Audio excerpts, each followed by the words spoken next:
Kings cancer care സൊസൈറ്റിയുടെ ആഭിമുഖ്യത്തിൽ cancer ബാധിതർക്ക് സഹായധന വിതരണം ചെയ്തു. 18 പേർക്കാണ് സഹായം നൽകിയത്. കൊട്ടാരക്കര കിങ്സ് സ്ക്വയറിൽ നടന്ന ചടങ്ങിൽ സൊസൈറ്റി പ്രസിഡന്റ് വൈ കുഞ്ഞച്ചൻ അധ്യക്ഷത വഹിച്ചു. കൊട്ടാരക്കരയെ സംബന്ധിച്ച് കിങ്സ് പ്രസ്ഥാനങ്ങൾ കൊട്ടാരക്കരയുടെ ജീവനാഡി എന്ന് പറയാം, ആ നിലയ്ക്ക് ഒരു സമൂഹത്തെ, ഒരു തലമുറയെ വാർത്തെടുക്കുന്നതിൽ വളരെ നിർണായകമായ പങ്ക് വഹിച്ച പ്രസ്ഥാനമാണ്.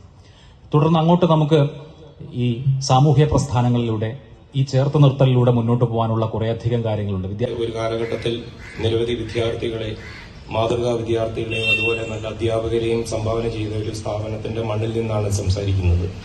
തുടർന്ന് അങ്ങോട്ട് ഇങ്ങനത്തെ സാമൂഹികമായ ഇടപെടലുകളിലൂടെ മുന്നോട്ട് പോകാൻ കഴിയട്ടെ എന്ന് ആശംസിച്ചുകൊണ്ട് നിർത്തും. Mathrubhumi news deputy editor M Abhilash, Madhu Kottarakkara, Harikumar, secretary John Koorakkaran, treasurer Babykutty, Valsarajan തുടങ്ങിയവർ സംസാരിച്ചു.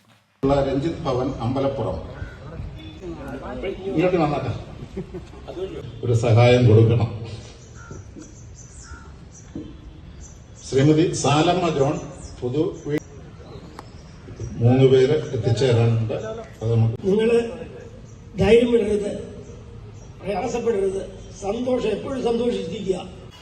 മധു സൂചിപ്പിച്ച പോലെ 4 ദശാബ്ദക്കാലം കൊട്ടാരക്കര അതിൻ്റെ പരിസര പ്രദേശങ്ങളിൽ നിരവധി ആയിരക്കണക്കിനല്ല 10,000-കണക്കിന് നല്ല വിദ്യാർത്ഥികളെ നല്ല നിലയിൽ എത്തിക്കുന്നതിന് കാരണഭൂതനായിരുന്നു കിങ്സ് രാജൻ സാർ.